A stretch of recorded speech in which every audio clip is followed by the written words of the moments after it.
All right. Uh, Very good morning, everyone. First of all, I would like to thank Glide Accelerator, Deepak and Kshitij for having me on this panel.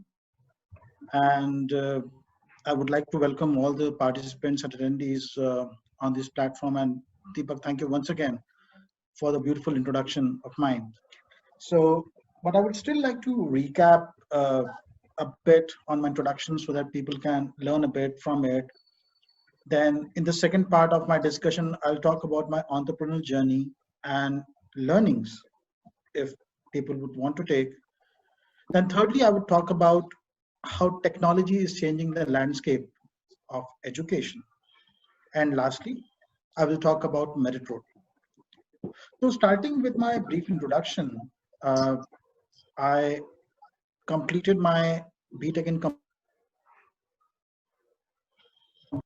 and I started my career in 2003 in software uh, in a multinational company called CSC, which is Computer Sciences Corporation.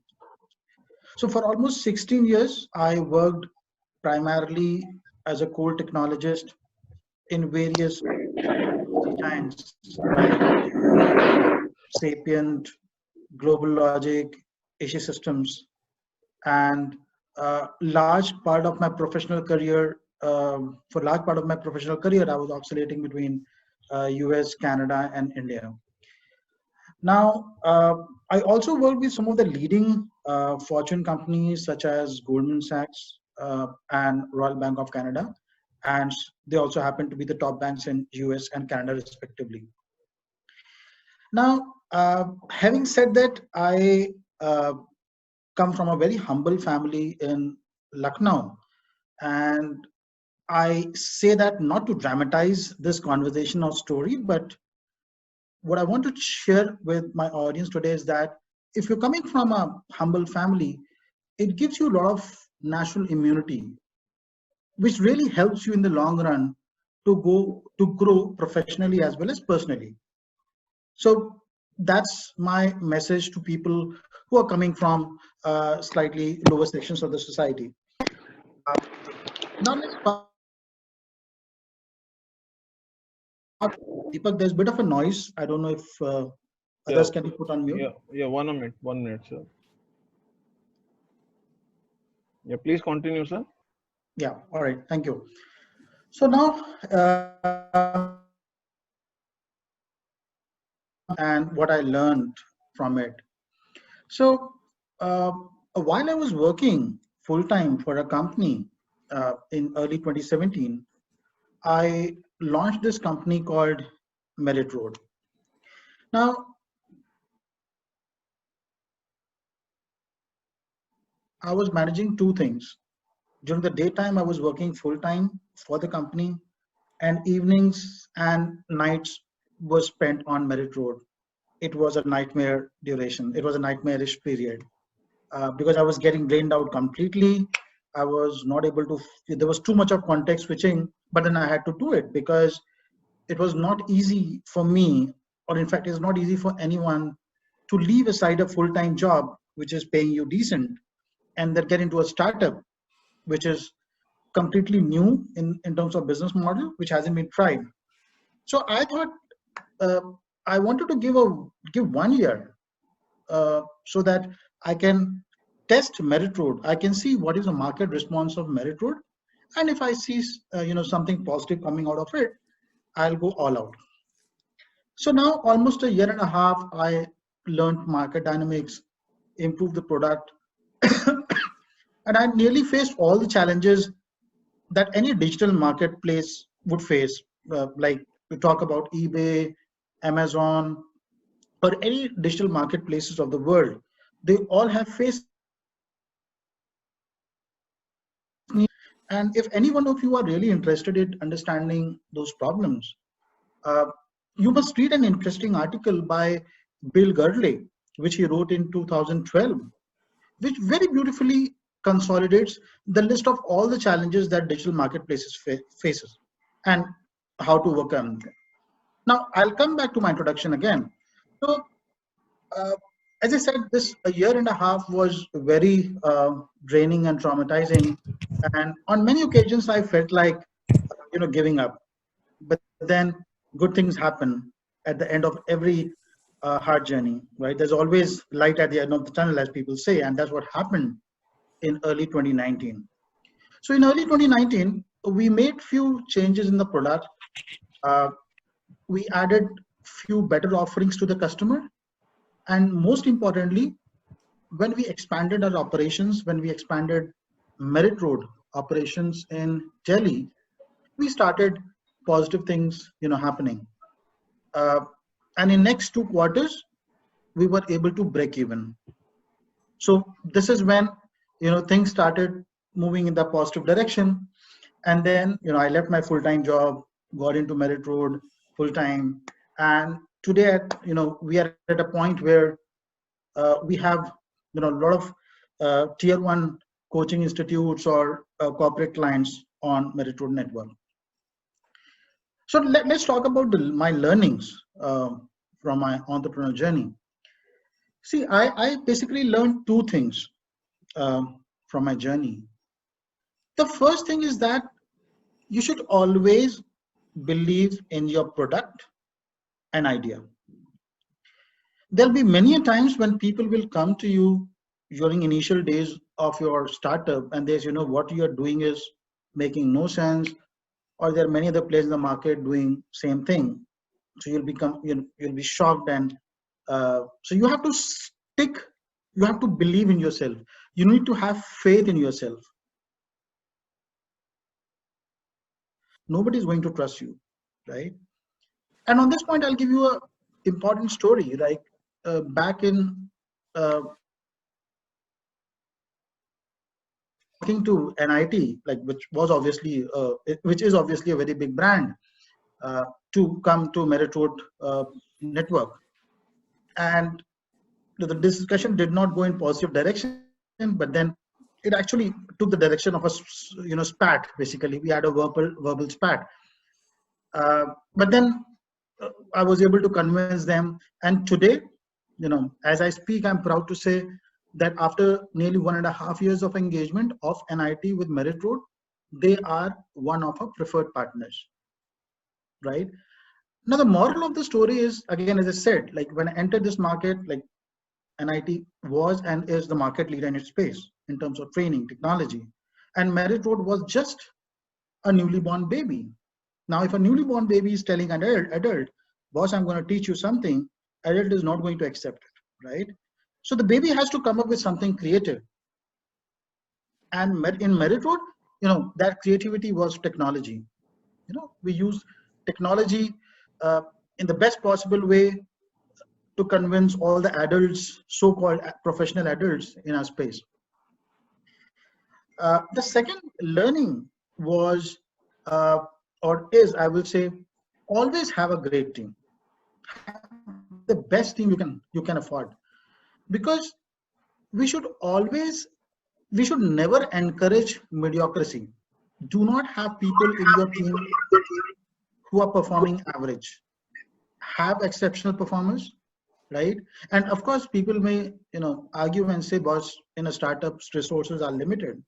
So how can you afford the best talent? And to my uh, so my answer to all my fellow friends is that best talent, I don't think never comes in terms of price. It comes by patience and chance. you know so it's not that you're going to throw money and you get the best talent. No, you'll have to try 10, 15, 20, maybe 50 people, and then if you're lucky, you'll probably get hold of one or two right person. So point is, instead of having 10 people who are liability, have one or two person who are assets in your company, because they are going to add a lot of benefit. Else, the company is going to suffer. So two learnings, I said: believe in yourself, an idea, and secondly, have a uh, you know have a strong team. Now let's talk about the third point, which I want to talk is how is technology uh, changing the landscape of education? Well, I think technology is changing the landscape of everything that we see around, right? Not just education.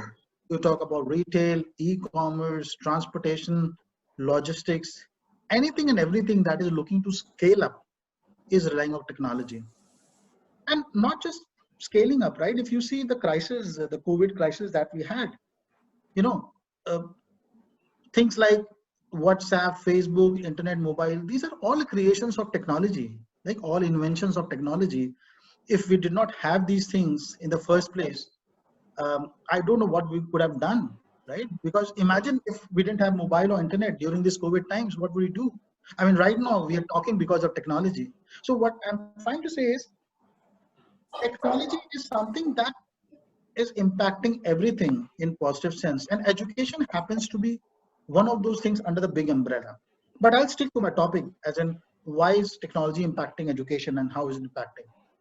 See, education in India can be divided into three broad categories, right?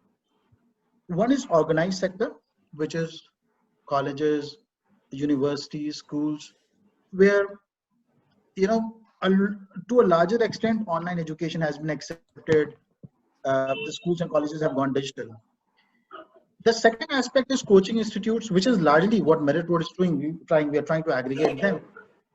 They're still finding it a bit hard to accept technology. And the third thing is, in a lot of e-learning platforms like Byju's or Simply Learn or Udemy, they have already organized uh, to a larger extent, and they have already captivated the audience who want to go for an online model, online learning model. But in a democracy or a country like India, you cannot have you cannot assume that everybody will move to online learning. So you need to have a blended approach. You will always have people in India, the majority of them will always stick to coaching classes in form of physical classes, offline classes, and then some percentage of them will go to for online classes. So what I'm trying to say now, even if you see in education, everything has changed by means of technology. The second example is, like during COVID times, right? All the schools and colleges, they performed online classes on Google Classroom or Microsoft Teams or Zoom, right? So this is another classic example. And what I'm trying to say is this change that is happening where technology is playing a bigger role in education. This is just the beginning of something very big, which is yet to happen. Like the change. I'll just, can you hear me? Sure. Yes, we are running out of time. So let me remind you, can we just go to the technology thing you're doing in the MeritRoad? Sure. Sure. So in technology, thanks Deepak for reminding. So in MeritRoad, what we have done is we have prepared a cloud-based technology platform, okay, which is solving problem of coaching and training industry in India. And it is essentially solving three challenges as it is visible on your screen right now. The first challenge is that the students, when they go for any kind of coaching or training, the discovery is inconvenient, right? They do not know which institute to go. The selection process is very random, is not backed by data. And then enrollment, in which involves fee negotiations, are very stressful. So these are the three problems. Deepak, next slide, please. So if you see, MeritRoad is solving all the three problems because the discovery of institutes is convenient because it is being done online. Selection is more data driven and backed by, it's more informed decision. And of course, enrollments can be done online. So it's zero stress. So the screen that you see right now is essentially the discovery screen of MeritRoad, where we can move forward, Deepak, where user can select an institute, its location, its fees, and various other things. So this helps user in the first stage. The second stage is the data-driven selection. Next page, Deepak. Data-driven selection, where user can see ratings and reviews. He can see the demo class videos. He can see the discounts. He can see what has been users, how many users have visited the institute for demo classes, how many of them have liked it. So through these means, they can perform a selection process. And of course, they always have an option of buying a course on MeritRoad portal. So this is the user's journey. They can discover, select and enroll. So essentially, the business model, MeritRoad business model, is that we are a data-driven online platform for students and professionals where they can find the top coaching institutes and they can enroll for any of the courses at better prices. So in one word, I can say basically we are intermediate between the demand and supply side of the coaching industry. And as we speak today, MeritRoad is operating in 6 states and 9 cities in India. And some of the key corporate clients that we have today are NIT, Kota Academy, Princeton Review, and hundreds of other coaching partners. So I think those are all the things that I have, Deepak. Yes, that was wonderful So, discussion. Thank you, Vikram. And over to you, Shitesh, for questions. sure. So, anyways, Vikram covered most of the topics which I wanted to cover. So, I have just one question to you, Vikram. So, due to this pandemic, education is actually undergoing a big transformation, and EdTech has actually become mainstream now, at least for the foreseeable future. So, what do you see are the challenges for the students, for the parents, and for the colleges and institutes? Right. So there are challenges on two sides, Kshitish. The first challenge is even on the supply side, which happens to be the either colleges or schools, because they are still trying to accept and adapt technology, right? Right. How well they are going to integrate technology in their core curriculum is yet to be seen, because they might be taking this current pandemic as a, you know, just they're adopting Zoom or any other online teaching mechanism just as a crisis management tool, right?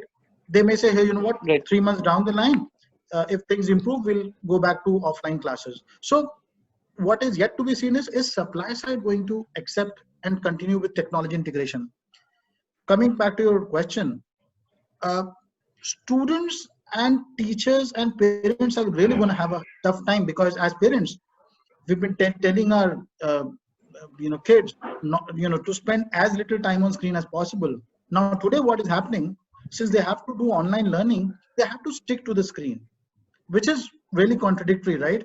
So we Indians, as parents, as kids, as teachers, we have to change our mindset, and only time will tell how easily we are going to accept, adapt, and integrate these changes as part of a regular curriculum, even in the post-COVID era. Thank you, Vikram, for that.